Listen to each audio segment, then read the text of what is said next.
So before I begin, I just want to reassure those of you who enjoy punctuality that I'm not offering a sermon after our speaker this morning. I'm going to offer my remarks and then welcome her up to our pulpit, and then after she speaks, we will just sing.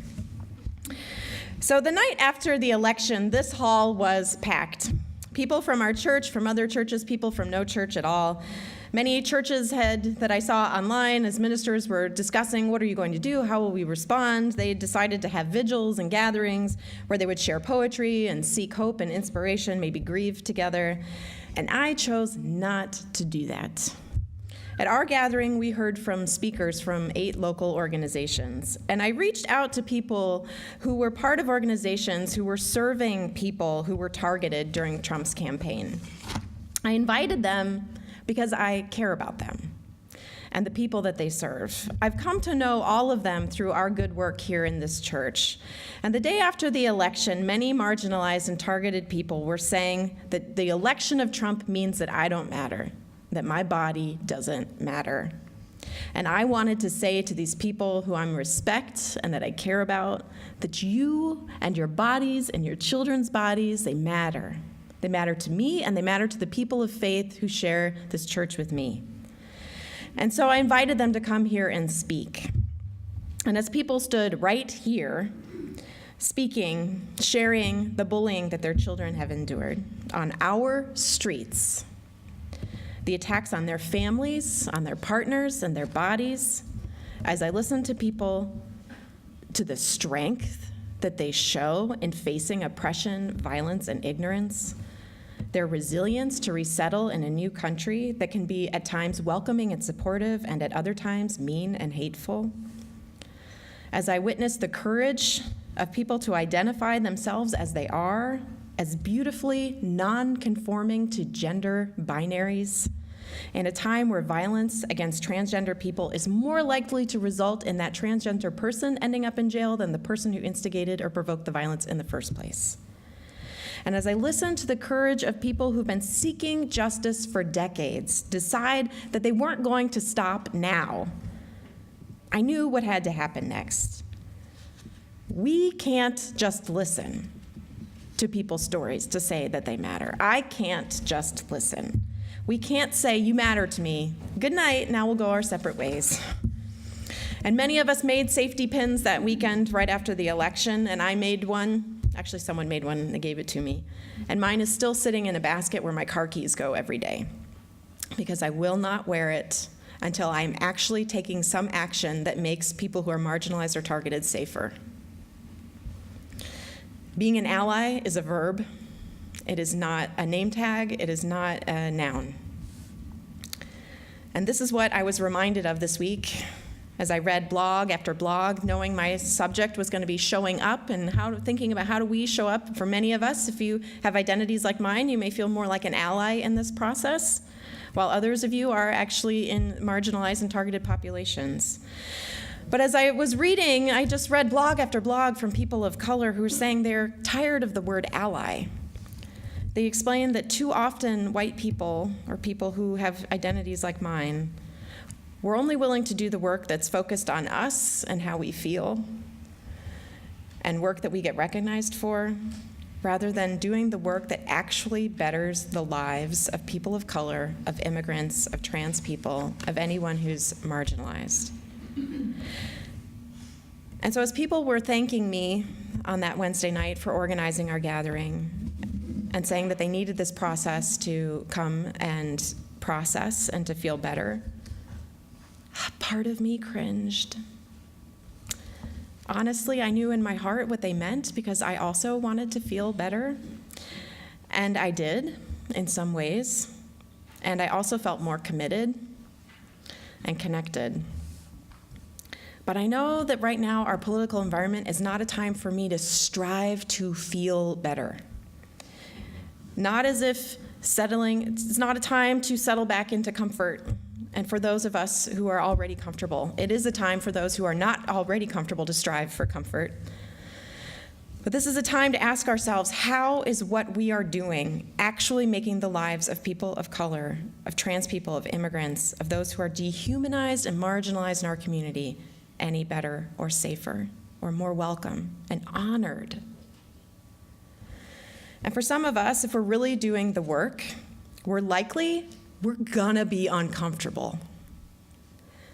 And we will feel better too, because there's this joy that comes with being uncomfortable when you're doing the right thing. So if we're doing the work, it will come with its challenges. Change always brings about discomfort because it's new. And I've been taught through adaptive leadership that organizations are systems of people. We are perfectly aligned to achieve what we're already getting. And the school of thought about creating change gives us this example, some of you have heard me share, about the gauge of our railroads, which happens to be 4 feet, 8.5 inches. Well, why did we come up with 4 feet, 8.5 inches? Well, that's what it was in England, because that's the gauge that wagon builders used to space the wheels. Because the old roads in England had ruts the wheels needed to accommodate because the ruts were made by imperial Roman chariots. Systems are perfectly aligned to achieve what they're already getting. So to change the outcomes and structures of a society or an institution, it's like trying to lift up those tracks and point them in a different direction. No one person can stand up and make that happen. It takes collective work. And so adaptive leadership is about leaders of groups of people being willing to turn up the heat and make people uncomfortable enough that they become willing to change what they're so used to doing. And you have to do it in a way that if you turn up the heat so much, people panic, they will shut down and withdraw. But if you don't turn it up enough, they will just settle back into the tracks that they're used to trotting. There's a sweet spot, though, in which we can function. It's a sweet spot of uncertainty. And that is the spiritual opportunity and challenge for us in this time. We do not know what a Republican Congress and State House and Trump presidency will bring. We are living with uncertainty. If we catastrophize, we are likely to have people tune us out and not listen because it is hard to sustain that level of emotional terror. But if we also don't talk about it and just say, well, we can have hope, then we might actually be comforting one another instead of thinking about how are we comforting and honoring the people whose lives are marginalized. So that is our spiritual challenge. That is the work that hopefully Mark and I will be bringing to you to keep you in that sweet spot of discomfort that we can share with one another so that we don't panic and burn out, but that we also don't go numb. For me, it's about staying with the discomfort so that my 5-month-old child, as I raise him, that he's a part of a community and a school district where my friends' children will have the same respect and rights that he does. I don't want to have to explain that to him. I want to be able to say what I have done to try to make that different. Oh, I can't talk about my kid without crying. Before he was born, now that he's born. Oh, children, they're amazing. Oh, and sleep depriving. But religiously, for me, I think for us as Unitarian Universalists, it's also about this statement that was shared by Aboriginal activists in their struggle in Queensland in the 70s. And they shared, if you have come here to help me, you are wasting your time. But if you have come because your liberation is bound up with mine, then let us work together. Our liberations are bound up with one another. No one is free until everyone is honored. So after our gathering that Wednesday night, I emailed all of the speakers inviting us to come together and to talk and to think about what needs do you already experience and what do you anticipate in this change in our government. Because I want us to be positioned to act and to stand with our communities, because we do matter. And each person responded resoundingly with a yes. And so I invited one of those folks to join us this morning, Hibo Jama, Director of Nisaa African Family Services. And I am so honored that you said yes and that you're here today and that your son is here to join us as well. I first met Hibo when she was presenting about her organization with a colleague from Monsoon at a conference here in Des Moines. And they started out by sharing about their core values, their feminist, anti-racist core values that shape their organizations, and I was immediately enamored.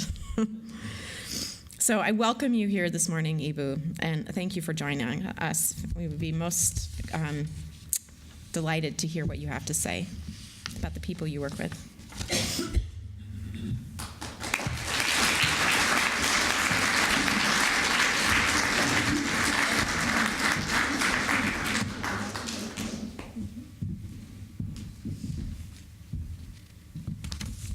Good morning.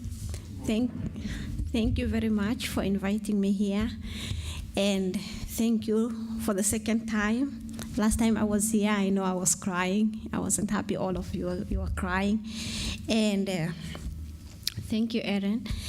And today I'm here to talk about the organization, what we're doing, and how I will be.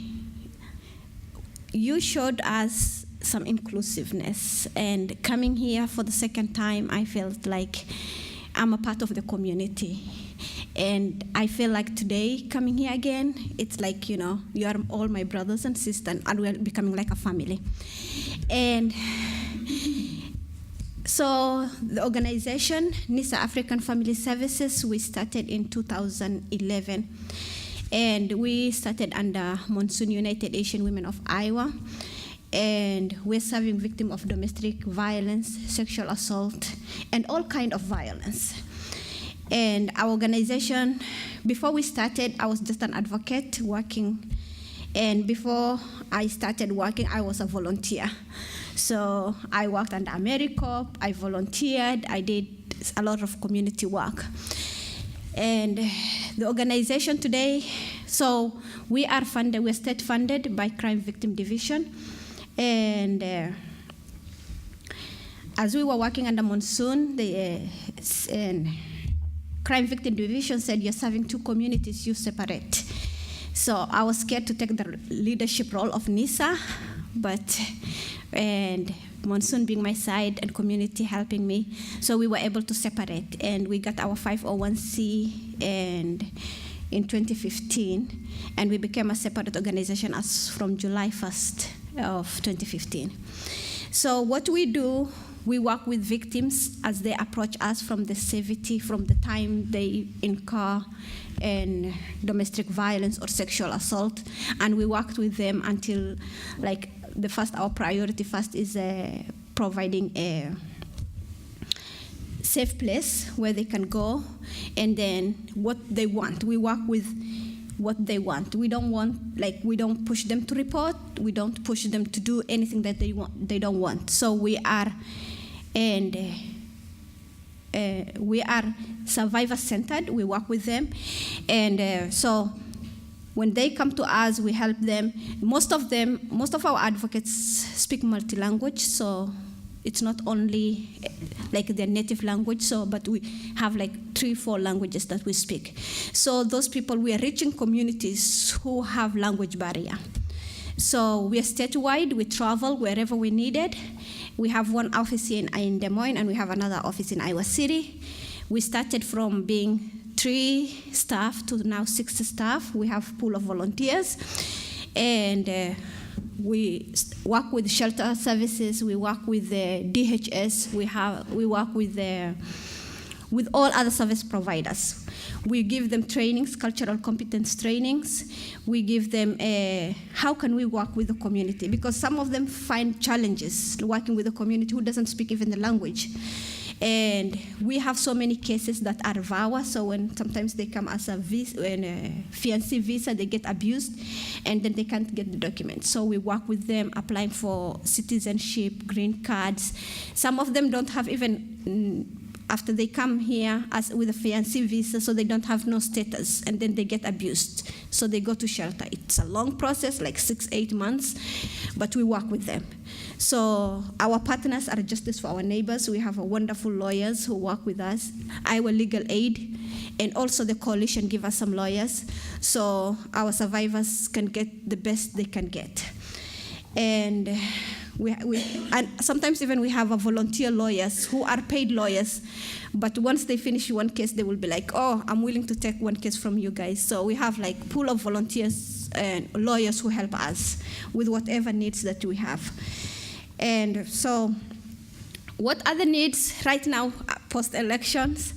And a little bit, we had challenges, but again, right now our challenges will be more because of not trusting the system. The community doesn't trust the system. And right now, we are fearful that so many things will go unreported because of fear of the system. And we need more support on that, and also our financial, state funded, but we don't know what's gonna happen with our funding stream.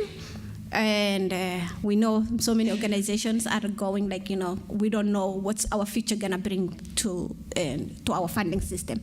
So that will be a lot of challenges that we are hopeful it will be working, but we're not sure. And so I will open, if you guys have so many questions, I will be willing to answer your questions. And so that's, and if you want to volunteer, we have so many events. We would like the people we work with, as I said earlier, language barrier, they don't know, and they need driving help, they need self-empowerment, they need so many things. We have sewing class and that we started, but we had no teacher. So we have like, and Erin told me there is and some people who will be willing to volunteer if we have somebody who will volunteer to teach, because we want them to be empowered. Once they're empowered, they have income generating, and we will feel like if they are empowered, it will be less abuse. So, and we're trying to train them, and we're giving them safe space where they can come. We have monthly support group where they come and express their fear, what they need. They have so many challenges, adapting to new culture. And there's so many challenges. So if you're willing to come and help us, that will be great. We have a volunteer sheet that I will leave with Erin, that you can sign up and volunteer with us. If you have any question, I'm willing to answer.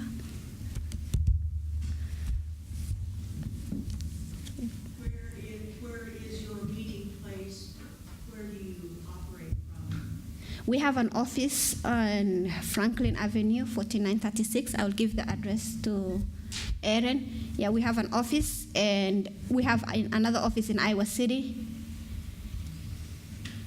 Yeah. Are your classes and things like that someone may offer to volunteer and help out with, are those, or can those be on weekends? Or evenings also? Yes, okay. Yes, we can organize that. Yeah. So we have people who want to learn how to drive. There's people who want, even sometimes last night I was in a meeting and they were expressing how they can't even get permit because they don't know the language, they can't read the book, and even showing them the signs. We have interpreters, but sometimes even the interpreters don't know, some rules. So we would like to share those. I'm sorry. We would like to share those. So if you're willing to volunteer, that would be great. I think when we talked on Thursday, one of the things you shared was talking about advocates who travel all over the state to meet with survivors, and their fear of what happens if my car breaks down or I have some kind of difficulty. How will people respond when they see me?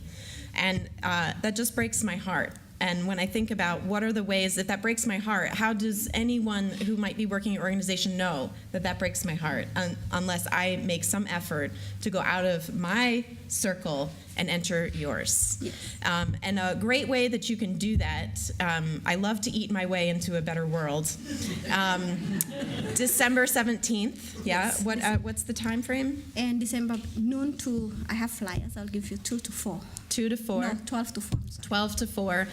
Over at their office, they do food fundraisers where people from different communities that they serve make the food, and it is quite scrumptious. Monsoon does this, and so does Nisaa. So it's a way to go over, see the space. I have heard amongst colleagues, you ministers, when we've been talking, we're saying a hard thing sometimes for people in our churches is to get out of our own space. I don't want to keep inviting you here. I want us to come show up in your space. And so there's like this hurdle that sometimes gets in our way of just doing that. I encourage you, do it. Go reward yourself with some food.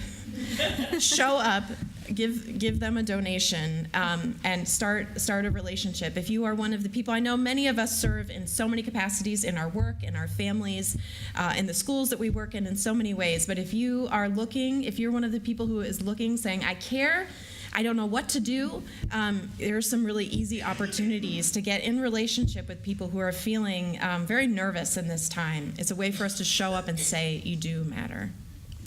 So Hibo will be here in between if you want to ask her some more questions, okay? I'm sorry, real quick, what day was that food? December 17th, noon to 4. She says she has some flyers too.